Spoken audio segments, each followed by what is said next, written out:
Hello, friends. Very good morning. So, before we start today's editorial, look at this English Infinity announcement.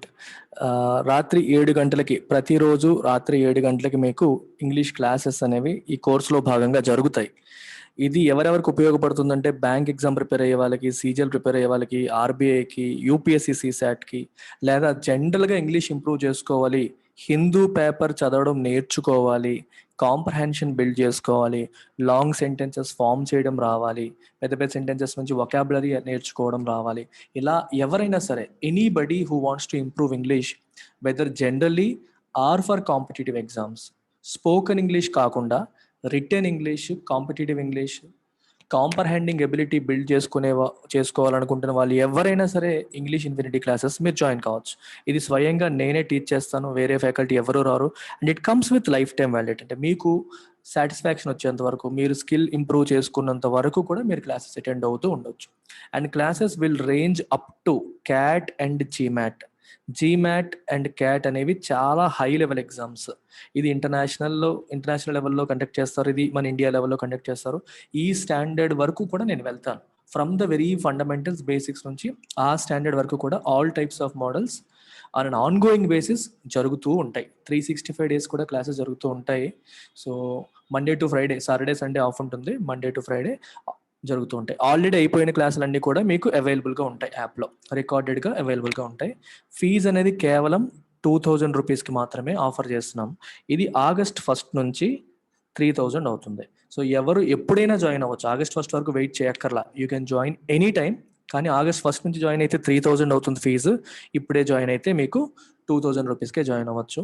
ఈ నెంబర్కి మీరు call చేయాలి. Join అవ్వడం ఎలా అని అడిగే వాళ్ళు ఈ నెంబర్కి కాల్ చేస్తే మేడం మీకు డీటెయిల్స్ చెప్తారు. So let's begin today's editorial. So title of today's editorial ఏం చెప్తుందంటే విరులెన్స్ అండ్ వేరియన్స్. 2 పదాలు వచ్చాయి, విరులెన్స్ అండ్ వేరియన్స్. ఇప్పుడు టైటిల్ ఎప్పుడు కూడా ఒక ప్రాస కుదిరేలాగా, అట్రాక్టివ్గా, ఇంట్రెస్టింగ్గా ఉంటుంది. మీకు ఎగ్జామ్స్లో కూడా అడుగుతారు, ఒక రీడింగ్ కాంప్రహెన్షన్ ఇచ్చేసి టైటిల్ పెట్టండి అంటారు. టైటిల్ అనేసరికి దాంట్లో ఉండాలి, కొంచెం ఇంట్రెస్టింగ్గా ఉండాలి, ప్రాస ఉండేలాగా ఉండాలి. అలాంటి వాటిని టైటిల్స్గా ఎంచుకుంటారు. So whenever you see editorial, ఇది ఒకటి అలవాటు చేసుకోండి. ఎడిటోరియల్ చదువుతూ దీనికి ఒక ఇంట్రెస్టింగ్ టైటిల్ ఏంటి, వాళ్ళు ఎలా పెట్టారనేది అబ్జర్వ్ చేయండి. ఆ ప్యాటర్న్ అబ్జర్వ్ చేస్తే మీకు ఎగ్జామ్లో కూడా హెల్ప్ అవుతుంది. చూజ్ ఏ టైటిల్ అంటారు. సో కొంచెం ఇంట్రెస్టింగ్గా ఉండాలి, కంటెంట్ని రిఫ్లెక్ట్ చేసేలాగా ఉండాలి. So virulence, variance. విరులెన్స్ అంటే అర్థం ఏంటి, వేరియన్స్ అంటే అర్థం ఏంటి? So let's look at the word virulence. మీరు COVID-19 గురించి మనం వింటున్న పదాల్లో విరులెన్స్ అనే పదాన్ని మనం వింటున్నాం. ఇది విరులెంట్ స్ట్రెయిన్ అంటారు. స్ట్రెయిన్ అంటే రకం. వైరస్లో రకరకాల రకాలు ఉంటాయి. అంటే మ్యూటేషన్స్ వల్ల, అంటే జీన్ మ్యూటేషన్స్ వల్ల రకరకాలు ఫామ్ అవుతూ ఉంటాయి. వాటిలో కొన్ని విరులెంట్ స్ట్రెయిన్స్. విరులెంట్ స్ట్రెయిన్స్కి they have more ability to break hosts defences. అంటే ఇప్పుడు ఒక వైరస్ అనేది ఎవరిని ఇన్ఫెక్ట్ చేస్తుంది, మనిషిని కానీ వేరే వాళ్ళని కానీ, ఏదో ఒక హోస్ట్ని మనల్ని ఇన్ఫెక్ట్ చేస్తుంది. మనకి అది జబ్బు కలిగించాలి అంటే ఫస్ట్ మన డిఫెన్సివ్ సిస్టమ్, మన బ్రేక్ చేసి కదా కలిగించాలి. ఈ ఒక వైరస్ విరులెన్స్ ఎక్కువ ఉంది అంటే అర్థం ఏంటి? If a virus is virulent, that means it has better ability to break చేసి, it has better ability to cause damage to our health. మన హెల్త్కి డ్యామేజ్ చేసే ఎబిలిటీ ఎక్కువగా ఉంటుందని అర్థం. అంటే the ability to break defences and cause damage is called virulence. ఎవరిది? ఈ వ్యాధికారక క్రిములు, ప్యాథోజన్స్. ప్యాథోజన్స్ అంటారు. ప్యాథోస్ అంటే వ్యాధులని, జెన్ అంటే కలిగించేది అని. డిసీజెస్, వ్యాధుల్ని స్టడీ చేసేది పెథాలజీ. ప్యాథోజెన్స్కి ఉన్న ఈ ఎబిలిటీని ఏమంటాం మనం? విరులెన్స్ అంటాం. వేరియన్స్ అనేది ఇంకొక పదం. వేరియన్స్ అంటే వేరియబిలిటీ, డిగ్రీ ఆఫ్ వేరియబిలిటీ. అంటే వీళ్ళకి వాళ్ళకి డిఫరెన్స్ ఎంత ఉంది. For example, if you see in India, there is a huge variance in the economic activities of urban rural areas. Rural ఏరియాస్లో జరిగే ఎకనామిక్ యాక్టివిటీస్ చాలా తక్కువ ఉంటాయి. అపార్ట్ ఫ్రమ్ అగ్రికల్చర్ ఇంకేమీ ఉండదు. Whereas in urban area there are lot of economic activities. So there is a huge variance, difference ఉంటుంది. Variance అంటే ఆ మీనింగ్ వస్తుంది, వేరీ అవుతుంది. వేరియన్స్ అనేది నౌన్ ఫామ్.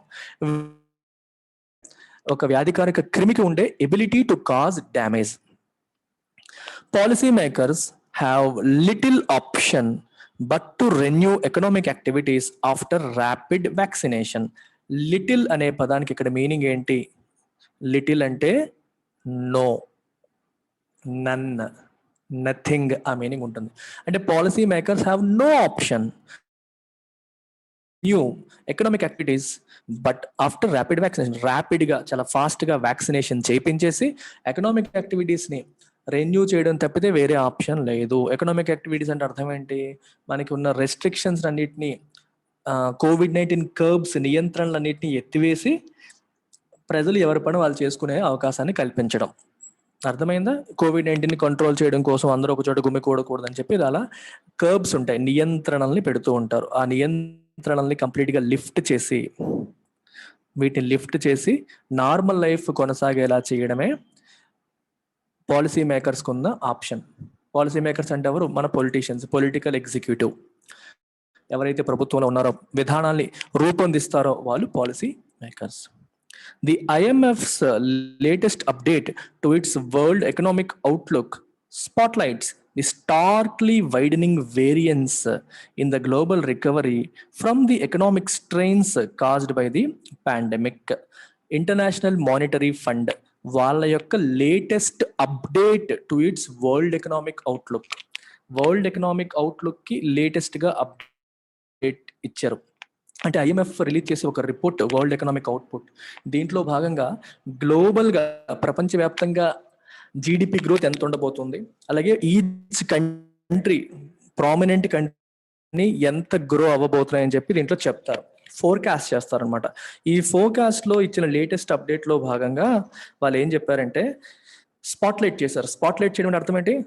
ఫోకస్ చేశారు. దేనిపైన? ఇది దేనిపైన ఫోకస్ చేస్తుంది? Starkly widening variance. స్టార్క్లీ అంటే షార్ప్లీ, అంటే చాలా ఎక్కువగా. ఫర్ ఎగ్జాంపుల్, ఒక అమ్మాయి ఒక అబ్బాయి పెళ్లి చేసుకున్నారు అనుకోండి. అమ్మాయి బాగా పొట్టిగా ఉందనుకోండి, అబ్బాయి ఏమో బాగా పొడుగ్గా ఉన్నాడు అనుకోండి. So you will say there is a stark difference in their heights. Stark అంటే బాగా నోటీసబుల్, చాలా ఎక్కువగా, అలా చెప్పేటప్పుడు స్టార్క్ అంటాం. స్టార్క్లీ వైడనింగ్ వేరియన్స్ అంటే అర్థం ఏంటి? ఈ గ్లోబల్ రికవరీలో దేని నుంచి recovery? From the economic strains caused by pandemic. COVID-19 pandemic వల్ల వచ్చిన ఎకనామిక్ స్ట్రెయిన్ నుంచి, ఎకనామిక్గా వచ్చిన ఈ స్ట్రెయిన్ నుంచి, ఈ పెయిన్ నుంచి, బాధ నుంచి, ప్రాబ్లం నుంచి వచ్చిన రికవరీలో there is a stark and widening variance. అంటే అన్ని దేశాలు ఒకేలాగా రికవర్ అవ్వట్లేదు. కొన్ని దేశాలు ఫాస్ట్గా రికవర్ అవుతుంటే, కొన్ని దేశాలు స్లోగా రికవర్ అవుతున్నాయి. ఆ వేరియేషన్ అనేది స్టార్క్గా ఉంది, చాలా ఎక్కువగా ఉంది, పెరిగిపోయింది అని ఉద్దేశం అనమాట. దాని మీనింగ్ అది. ఆ వేరియన్స్ని ఈ లేటెస్ట్ రిపోర్ట్ అనేది స్పాట్లైట్ చేసింది, అంటే హైలైట్ చేసింది, ఫోకస్ చేసింది. ద ప్రైమరీ ఫాల్ట్ లైన్ అనే పదాన్ని గుర్తుపెట్టుకోండి. ఫాల్ట్ లైన్ అంటే మీనింగ్ ఏంటంటే, ఇప్పుడు ఎర్త్కి 2 ముక్కల కింద కొన్నిసార్లు విడిపోతూ ఉంటుంది, బ్లాక్స్ కింద. ఆ 2 బ్లాక్స్ కింద ఎర్త్ యొక్క సర్ఫేస్ని విడగొట్టేదాన్ని ఫాల్ట్ లైన్ అంటారు. క్రాక్ అనమాట. It is a crack which separates దాన్ని, ఎర్త్ని 2 ముక్కలుగా, అంటే చిన్న చిన్న ముక్కలుగా విడగొట్టేదాన్ని ఫాల్ట్ లైన్స్ అంటారు. ఎప్పుడైనా సరే మీరు ఎలా అర్థం చేసుకోవాలంటే, ఫాల్ట్ లైన్ అంటే crack. For example, fault lines appear within BJP అన్నారు అనుకోండి. బీజేపీలో విభేదాలు వచ్చాయి, 2 ముక్కలుగా విడిపోతుంది. అంటే fault line is something that separates something into two blocks లేదా 2 పార్ట్స్, సెపరేట్ చేస్తుంది అని అర్థం. అయితే ఇక్కడ the primary fault line precipitating the divergence of the world economies into 2 blocks. World ఎకానమీస్ని 2 బ్లాక్స్గా డైవర్జ్ అయ్యేలాగా చూడండి. డైవర్జ్ అంటే అర్థం ఏంటి? విడిపోవడం. దీన్ని డైవర్జెన్స్ అంటాం. దీన్ని ఏమంటాం? కన్వర్జెన్స్. 2 కలిస్తే ఒక దగ్గర దాన్ని కన్వర్జెన్స్ అంటారు, 2 విడిపోతే దాన్ని డైవర్జెన్స్ అని అంటాం. అంటే ఇదొక సెగ్మెంట్ కింద విడిపోతున్నాయి, ఇవి వేరే సెగ్మెంట్ కింద విడిపోతున్నాయి. ఇలా డైవర్జ్ అవ్వడాన్ని ప్రెసిపిటేట్ చేయడం అంటే స్పీడప్ చేయడం. If something speeds up, divergence ని ప్రెసిపిటేట్ చేస్తున్న, అంటే స్పీడప్ చేస్తున్న ప్రైమరీ ఫాల్ట్ లైన్ ఏది అంటే, ఏది? వరల్డ్ ఎకానమీస్ ని 2 బ్లాక్స్ కింద విడగొట్టడాన్ని ప్రెసిపిటేట్ చేస్తున్న ఆ ఫాల్ట్ లైన్ ఏది? ఇక్కడ రాశారు, is vaccine access and the pace of vaccination coverage. Vaccine access ఉన్న వాళ్ళు చెప్తున్నారు, వ్యాక్సినేషన్ యాక్సెస్ అంతగా లేని వాళ్ళు ఇంకో సెగ్మెంట్ అవుతున్నారు. అంటే ఎవరికి ఏ కంట్రీలో అయితే వ్యాక్సినేషన్ ఉందో, వ్యాక్సినేషన్ కవరేజ్ ఎక్కువగా ఉందో ఆ కంట్రీస్ ఫాస్ట్ గా గ్రో అవుతాయి. ఏ కంట్రీస్ అయితే వ్యాక్సిన్ యాక్సెస్ తక్కువ ఉందో వాళ్ళ గ్రోత్ అనేది సబ్డ్యూ అవుతుంది, తగ్గిపోతుంది. సో వ్యాక్సిన్ యాక్సెస్ లేదా వ్యాక్సిన్ కవరేజ్ అనేది availability of vaccines and coverage of vaccines across the country అనేది వరల్డ్ ఎకనామీస్ ని 2 బ్లాక్స్ కింద డివైడ్ చేస్తుంది. Got it?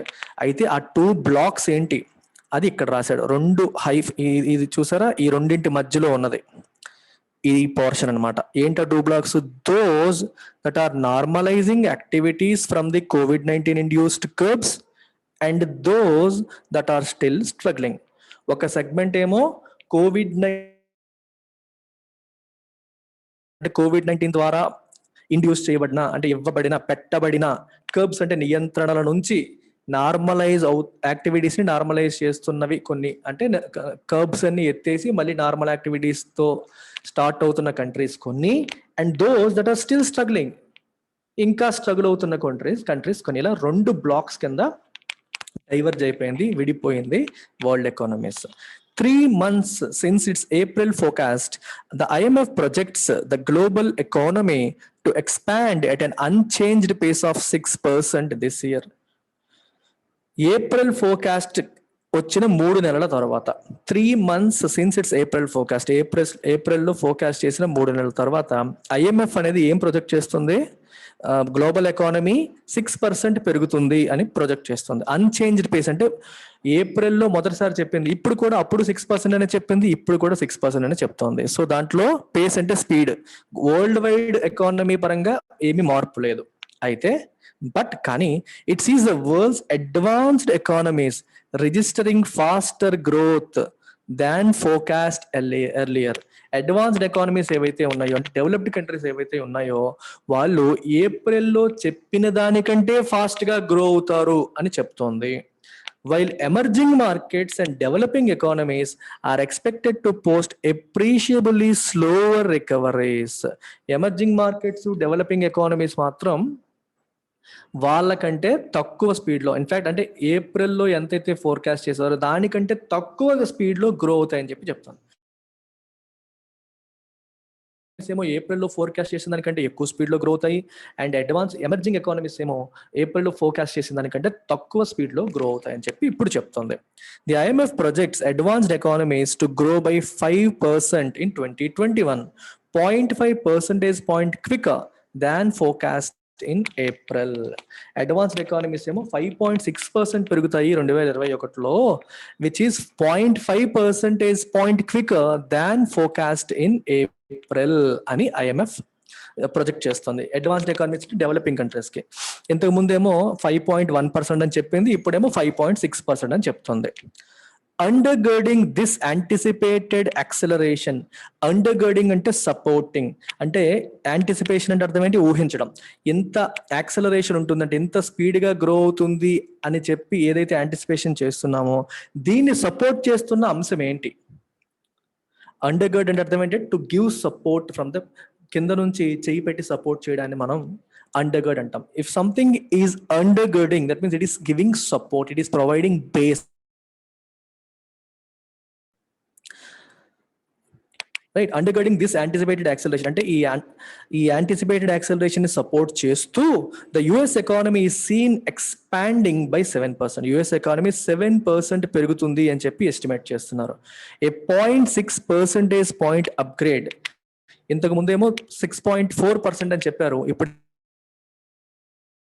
0.6 percentage point upgrade అయ్యి 7% ఎక్స్పాండ్ అవుతుందని చెప్తుంది.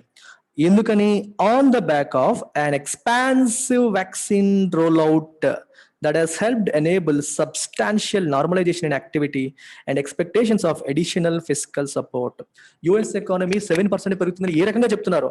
ఆన్ ద బ్యాక్ ఆఫ్ అంటే వీటిని ఉపయోగించుకొని, వేటిని? Expansive vaccine rollout. ఎక్స్పాన్సివ్ అంటే covering a wide range, covering a wide area లేదా covering a wide range of పీపుల్ని కవర్ చేసేదాన్ని ఎక్స్పాన్సివ్ అంటాం. It is an expansive layout అన్నారు అనుకోండి, చాలా పెద్దది అని. ఇది ఒక ఎక్స్పాన్సివ్ వ్యాక్సినేషన్ ప్రోగ్రామ్, అంటే ఎక్కువ మందిని కవర్ చేసే ఒక వ్యాక్సినేషన్ ప్రోగ్రామ్ అని అర్థం. అలాగే అదొకటి. ఇంకోటి ఏంటి? Expectations of fiscal support, additional fiscal support అంటే ప్రభుత్వం ఇంకా సపోర్ట్ చేస్తుందని. ప్రభుత్వం ఇంకా ఫిస్కల్ సపోర్ట్ అంటే అర్థం ఏంటి? గవర్నమెంటే తన ట్యాక్సెస్ ద్వారా వచ్చిన ఆదాయంలో కొంత భాగాన్ని ప్రజల కోసం స్పెండ్ చేస్తే దాన్ని ఫిస్కల్ సపోర్ట్ అంటాం. గవర్నమెంట్ చేసే డైరెక్ట్ ఎక్స్పెండిచర్ని ఫిస్కల్ సపోర్ట్ అంటారు. సెంట్రల్ బ్యాంక్ ద్వారా అంటే రిజర్వ్ బ్యాంక్ ద్వారా లేదా ఆ కంట్రీ యొక్క సెంట్రల్ బ్యాంక్ ద్వారా చేసే సహాయాన్ని మనం మానిటరీ సపోర్ట్ అని చెప్పి అంటాం. మానిటరీ పాలసీ అంటారు, ఇది ఫిస్కల్ పాలసీ అని చెప్పి అంటాం అనమాట. ఒకటి, గవర్నమెంట్ చేసే ఫిస్కల్ సపోర్ట్ ఎక్కువగా ఉంటుందని ఎక్స్పెక్టేషను. రెండవది, వ్యాక్సిన్స్ రోల్ అవుట్ చేశారు కాబట్టి కొత్త కేసెస్ అనేవి తక్కువ వస్తున్నాయి, ఎవరు ఇన్ఫెక్ట్ అవ్వట్లేదు అనేది రెండవది. ఇక్కడ ఆన్ ద బ్యాక్ ఆఫ్ అంటే అర్థం ఏంటి? బికాస్ ఆఫ్ అనే మీనింగ్ వస్తుంది. ఈ కారణాల చేత యుఎస్ ఎకానమీ ఈ సీన్ ఎక్స్పాండింగ్, అంటే అది సీన్ అంటే అర్థం ఏంటంటే is expected to expand by 7%. Emerging market and developing economies, on the other hand, are seen expanding by 6.3%, 0.4 percentage point slower than projected in April. Emerging markets, developing economies are seen expanding by 6.3%, 0.4 percentage point slower than projected in April. ఏప్రిల్లో project చేసిన దానికంటే 0.4 percentage point తగ్గిపోతుంది. అంటే 6.7% అని estimate చేసింది ఏప్రిల్లో, ఇప్పుడు 6.3% అని మాత్రమే IMF చెప్తుంది. ఆన్ ది అదర్ హ్యాండ్, ఇంకోవైపు అడ్వాన్స్డ్ ఎకానమీస్ ఏమో ఎక్కువ పెరుగుతున్నాయని చెప్తున్నారు, ఎక్కువ పెరుగుతాయని ఎక్స్పెక్ట్ చేస్తున్నారు. వేరాజ్ ఎమర్జింగ్ ఎకానమీస్ ఏమో ఇంతకు ముందు కంటే తగ్గిపోతుందని ఎస్టిమేట్ చేస్తున్నారు. ఇండియా ఎమర్జింగ్ ఎకానమీ కదా, India is seen as the largest drag అంటే ఇప్పుడు చూసారా, ఇక్కడ రాశారు కదా, 6.7% నుంచి 6.3%కి పడిపోయింది, 0.4 percentage point స్లోవర్ అన్నారు. ఇలా పోవడానికి మెయిన్ కారణం ఏంటి? ఇండియా. ఎందుకంటే ఎమర్జింగ్ ఎకానమీస్ లో major contributor India. India is seen as the largest drag. ఈ డ్రాగ్ అవడానికి, వెనక్కి తగ్గిపోవడానికి ఇండియాయే మేజర్ కారణం లాగా కనిపిస్తుంది. విత్ ద ఫండ్ అంటే IMF cutting its growth forecast for South Asia's largest economy by 3 percentage points to 9.5%. ఇంతకుముందు ఇండియా 12.5% పెరిగిద్దని చెప్పింది, ఇప్పుడేమో 9.5% మాత్రమే పెరుగుతుంది ఈ ఆర్థిక సంవత్సరంలో అని చెప్పి IMF ఎస్టిమేట్ చేస్తుంది. సైటింగ్ అంటే to show something as reason, ఒక విషయాన్ని కారణంగా చూపిస్తే దాన్ని సైట్ అంటారు. Citing the impact of severe second wave అంటే సివియర్గా వచ్చిన సెకండ్ వేవ్ యొక్క ప్రభావాన్ని కారణంగా చూపిస్తూ, and expected slow recovery in confidence. చూడండి, ఇప్పుడు ఏమవుతుందంటే మీకు గుర్తుపెట్టుకోండి, చాలా ఇంపార్టెంట్ ఆస్పెక్ట్ అది.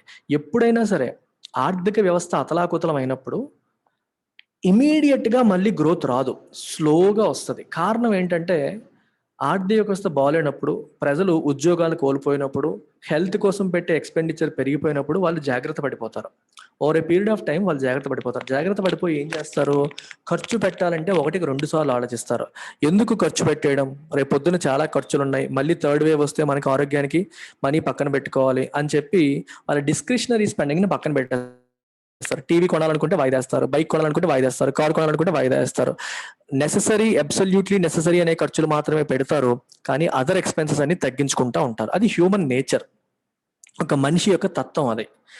దాన్ని ఏం రాశారు? Slow recovery in confidence. ఎందుకంటే వాళ్ళకి ఎకానమీ ఎలా ఉంటుంది అని మళ్ళీ వాళ్ళకి కాన్ఫిడెన్స్ వచ్చేంత వరకు కూడా వాళ్ళు స్పెండ్ చేయరు. సో కాన్ఫిడెన్స్ లో రికవరీ వస్తే that reflects in demand recovery. If they are feeling confident that the days are going to be good, మంచి రోజులు రాబోతున్నాయనే నమ్మకం ఉంటే నువ్వు స్పెండ్ చేస్తావు. మంచి రోజులు రావు, పరిస్థితులు ఎలా ఉంటాయి అనే భయం ఉంటే స్పెండ్ చేయడం తగ్గించుకుంటావు. So expected slow recovery in confidence, confidence recover అవ్వడం అనేది స్లోగా జరుగుతుంది అనేది కూడా ఒక ఎక్స్పెక్టేషన్, IMF వాళ్ళ expectation. So confidence recovery slow అయితే డిమాండ్ రికవరీ కూడా స్లో అవుతుంది, డిమాండ్ రికవరీ స్లో అయితే పర్చేజెస్ కూడా స్లో అయిపోతాయి, పర్చేజెస్ తక్కువ అయితే ఆటోమేటిక్గా సేల్స్ అన్ని కూడా తగ్గిపోతాయి అనేది ఆస్పెక్ట్ అనమాట. అందుకనే ఈ డౌన్ గ్రేడ్ కి కారణం కింద చూపించింది. వేటిని impact of severe second wave and expected slow recovery in confidence. The IMF has warned that countries lagging in vaccination విషయంలో బాగా వెనకబడి ఉన్న కంట్రీస్ ఏవైతే ఉన్నాయో such as India and Indonesia would suffer the most among G20 economies. ఈ G20 economies లో ఎవరైతే vaccination విషయంలో వెనకబడి ఉన్నారో వాళ్ళు ఎక్కువగా సఫర్ అవుతారని IMF వార్నింగ్ ఇచ్చింది, వార్న్ చేసింది. ఓకేనా? ఇన్ ద ఈవెంట్ ఆఫ్ ఎప్పుడది ఇన్ ద ఈవెంట్ ఆఫ్ ఒకవేళ emergence of a super contagious virus variant.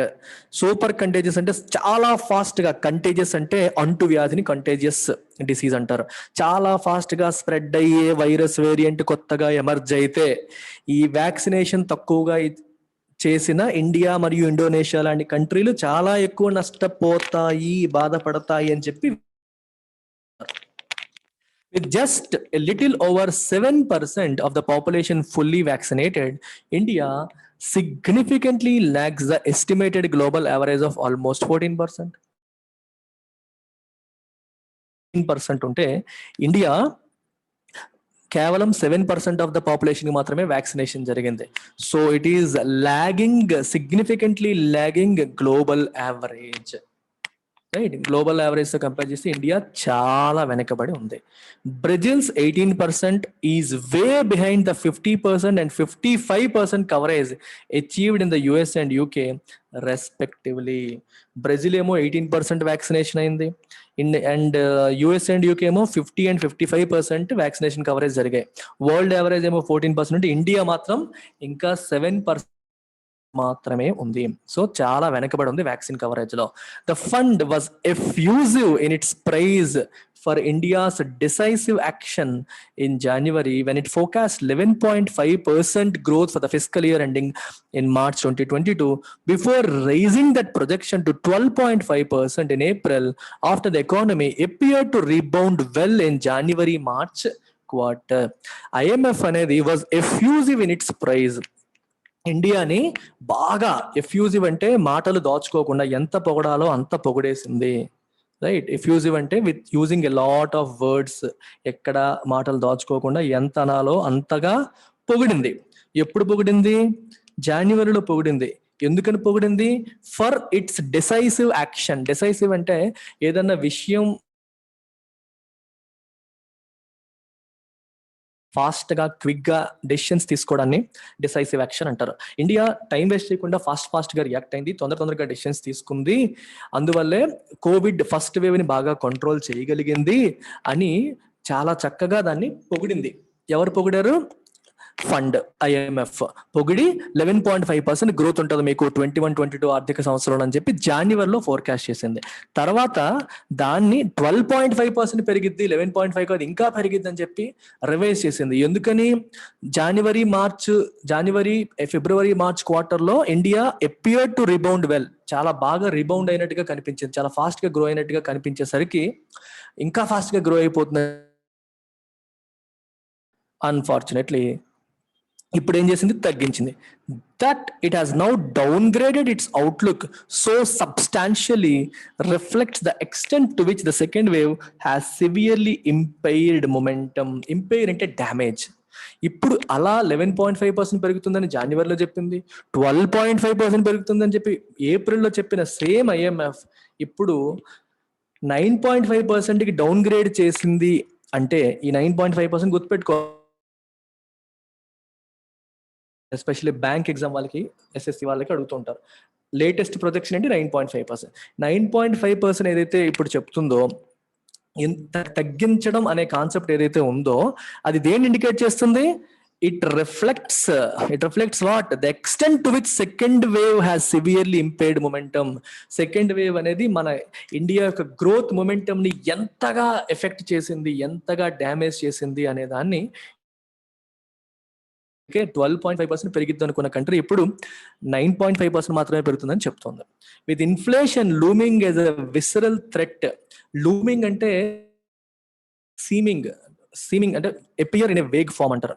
అంటే లూమ్ అంటే, ఫర్ ఎగ్జాంపుల్ చూడండి, రాబోతోంది, దూరంగా కనిపిస్తోంది, రాబోతోంది అని ఇండికేషన్ మనం లూమింగ్ అంటాం. For example recession is looming అన్నారనుకోండి, అంటే ఎకనామిక్ యాక్టివిటీ రోజు రోజుకి తగ్గిపోతుంది, చూస్తుంటే రిసెషన్ వచ్చేలాగా ఉంది అంటాం. So recession is looming. ఇక్కడ inflation looming as a visceral threat. Visceral threat అంటే more like an emotional threat.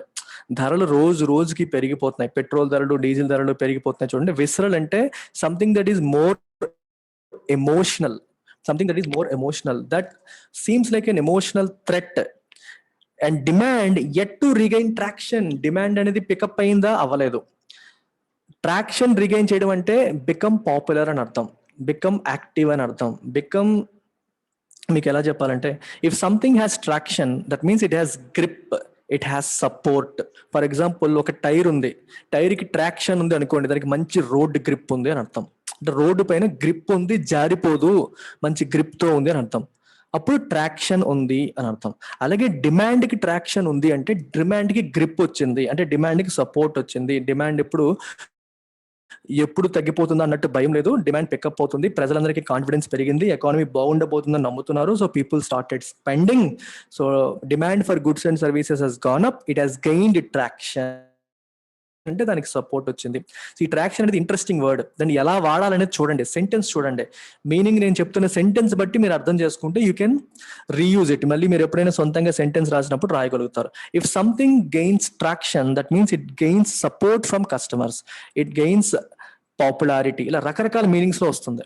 రకరకాల మీనింగ్స్ లో మీరు ట్రాక్షన్ అనే పదాన్ని వాడచ్చు. ఫర్ ఎగ్జాంపుల్ ఏదైనా ఒక కంపెనీ ఒక కొత్త ప్రోడక్ట్ లాంచ్ చేసింది అనుకోండి, ఆ ప్రోడక్ట్ కి కస్టమర్స్ లో, కన్స్యూమర్స్ లో పాపులారిటీ వచ్చింది, పీపుల్ స్టార్టెడ్ బయింగ్ ఇట్ అనుకోండి, you will say traction. Traction వచ్చింది, it is slowly gaining traction. మీకు చాలా ఈ కార్పొరేట్ కంపెనీ వాళ్ళు రిజల్ట్ స్టేట్మెంట్లు అంటారనమాట, మేము లాంచ్ చేసే ప్రొడక్ట్స్ లో ఇవన్నీ చాలా బాగా ఫంక్షన్ అవుతున్నాయి, and some products are yet to gain traction, they are yet to become popular with customers. ఆ మీనింగ్ కూడా వస్తుంది. ఇంకో మీనింగ్ డిమాండ్ ఇంకా యెట్ టు రీగైన్ ట్రాక్షన్ అంటే డిమాండ్కి ఇంకా పూర్తిగా సపోర్ట్ రాలేదు, ఆ గ్రిప్ రాలేదు అనే మీనింగ్ వస్తుంది. And political appetite in government for more fiscal support negligible. Appetite అంటే ఆకలి, కోరిక. దేనికి? మోర్ ఫిస్కల్ సపోర్ట్ అంటే ఇంకా గవర్నమెంట్ నుంచి ప్రజలకి సపోర్ట్ చేద్దాం అని మన పొలిటీషియన్స్ అనుకుంటున్నారా అంటే అంతగా అనుకోవట్లేదు. గవర్నమెంట్ దగ్గరే ఫండ్స్ లేవు, మేమేం చేస్తాం అన్నట్టు వాళ్ళు ఆలోచిస్తున్నారు. సో ఫర్దర్ ఫిస్కల్ సపోర్ట్ ఏమో నెగ్లిజిబుల్, ఎక్కువగా ఉండకపోదు, వాళ్ళకి పెద్దగా కోరిక ఉన్నట్టుగా కనిపించట్లేదు, అండ్ ఇంకా ట్రాక్షన్ రిగైన్ చేయలేదు. ఇన్ఫ్లేషన్ ఏమో ఒక వస్తుంది. మరి ఇవన్నీ నెగిటివ్ పాయింట్సే కదా. ఇన్ని నెగిటివ్ పాయింట్స్ ఉన్నప్పుడు ఇండియాస్ పాలసీ మేకర్స్ మరి ఏం చేయాలి? They have little option, they have no option. Little అంటే అర్థం ఏంటి? No. Little option but to hasten అంటే speed up the vaccine roll out on a war footing. యుద్ధ ప్రాతిపదికన, ఎమర్జెన్సీ లాగా తీసుకొని, వార్ ఫుటింగ్ అంటే యుద్ధ ప్రాతిపదికన అంటారు. ఇంకా that is the most important thing right now అన్నట్టు వ్యాక్సిన్ రోల్ అవుట్ ని స్పీడప్ చేయాలి, అది తప్పితే వాళ్ళకి వేరే మార్గం లేదు. Failure to expedite, same meaning, speed up. Expedite అన్న, హేజన్ అన్న speed up. The coverage could cost the country dearly. Fast speed up చేయకపోతే మన దేశానికి అది చాలా నష్టం కలిగించవచ్చు. కాస్ట్ డియర్లీ అంటే అర్థం ఏంటి? ఇస్తుంది అని. సో చాలా ఎక్కువ నష్టం. Okay, take care, bye.